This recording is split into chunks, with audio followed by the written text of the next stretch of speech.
ایک صحابی حضرت سعید بن عامر حضرت عمر فاروق رضی اللہ تعالیٰ عنہ نے حضرت سعید بن عامر رضی اللہ تعالیٰ عنہ کو گورنر بنانا چاہتا حمص کا. نے کہا میں نہیں بنتا.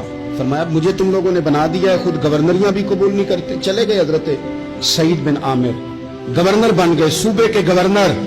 مال غنیمت میں سے کچھ زیادہ مال مدینہ شریف میں جمع ہوا تو حضرت عمر نے مختلف صوبوں سے غریبوں کی لسٹیں منگوائیں. حضرت سعید بن عامر کے صوبے کے کچھ خاص لوگوں کو آپ نے لکھا کہ تمہارے صوبے میں جو غریب ہیں ان کی لسٹیں بھیج دو. تو جب لسٹ آئی تو اس میں پہلا نام حضرت سعید بن عامر کا بھی تھا. کہا ہمارے گورنر کے پاس پہننے کو کپڑا کوئی نہیں, کھانے کو روٹی کوئی نہیں. حضرت عمر بیٹھ کے رو پڑے اور میں تمہارا گورنر بھی مسکین ہے. اشرفیوں کی ایک تھیلی بھر کے حضرت عمر نے بھیجی. حضرت سعید بن عامر کے پاس جب گئی تو کہنے لگے انا للہ و انا الیہ راجعون. آپ کی اہلیہ کہنے لگی خیریت ہے؟ بلی مانس دیکھنا میرے پاس دنیا آ گئی ہے, میں نے تو جان چھڑائی تھی اس سے, میرے پیچھے بھاگتی ہے. حضرت سعید بن عامر نے سارا مال وہیں اللہ کے حضور خیرات کر دیا. حضرت عمر ایک دفعہ دورے پہ آئے ان کے صوبے میں تو سب لوگوں کو جامع مسجد میں بلایا, حضرت سعید بن عامر کو بھی بلایا. ابن الجوزی لکھتے ہیں کہ حضرت عمر نے فرمایا لوگوں تمہیں اپنے گورنر سے کوئی شکایت تو نہیں؟ تو لوگوں نے کہا 4 شکایتیں. ایک تو ہمارے گورنر صاحب جب شروع میں آئے تھے تو فجر کی نماز کے بعد ہی آ کے لوگوں کے بیچ بیٹھ جاتے. اب اشراق چاشت کے وقت آتے ہیں, سورج پورا طلوع ہو جاتا ہے تو حضرت سعید بن عامر رضی اللہ عنہ آتے ہیں. اور دوسری شکایت یہ ہے کہ صرف دن میں ملتے ہیں, رات کو ملتے ہی نہیں. اور تیسری شکایت یہ کہ ہفتے میں ایک پورا دن ہوتا ہے ملاقات ہی نہیں کرتے. اور چوتھی شکایت یہ ہے کہ کبھی کبھی بیٹھے بیٹھے رونے لگتے اور بے ہوش ہی ہو جاتے. آپ نے ایسا شخص گورنر بنا دیا جو دیوانہ ہے. حضرت عمر نے بلا لیا, قریب بیٹھے تھے, کہا دے سوالوں کے جواب. گردن جھکی ہوئی ہے. عرض کرنے لگے امیر المومنین میں نے تو پہلے ہی کہا تھا میں گورنری کے قابل نہیں.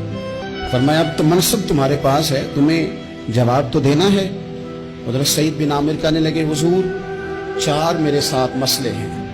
فرمایا کون سے؟ حضرت سعید بن عامر کہنے لگے آپ سوال دہرائیں میں جواب دیتا ہوں.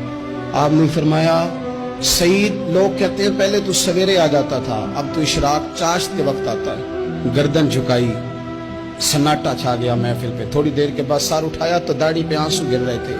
فرمانے لگے حضور میرے گھر میں خادم کوئی نہیں, بیوی بیمار ہو گئی ہے. میں نہ سویرے اٹھتا ہوں, آٹا گوندتا ہوں, روٹیاں پکاتا ہوں, گھر میں جھاڑو دیتا ہوں, باہر آنے میں دیر ہو جاتی.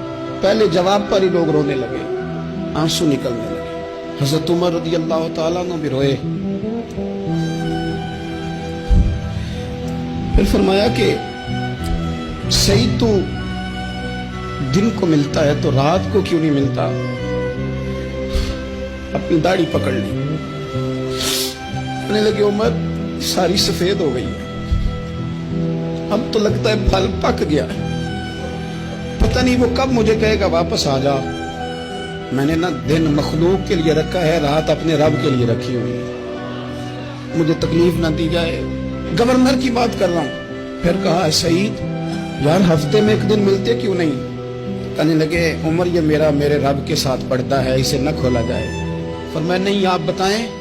حضرت سعید بن عامر کہنے لگے غریب ہوں, ایک کی جوڑا میرے پاس ہے, میں غریب ہوں. حضرت سعید بن عامر کہنے لگے ایک جوڑا ہے, ہفتے میں ایک دن دھو کے خشک ہونے کو ڈال لیتا ہوں, پھر بیوی کے کپڑے پہن کے بیٹھا رہتا ہوں.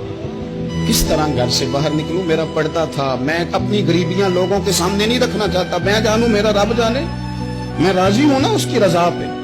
اب تو حضرت عمر ہچکیاں لے کے رونے لگے. فرمانے لگے چل آخری سوال کا جواب ہی دے دے, کبھی کبھی روتے ہو تو بے ہوش ہی ہو جاتے ہو.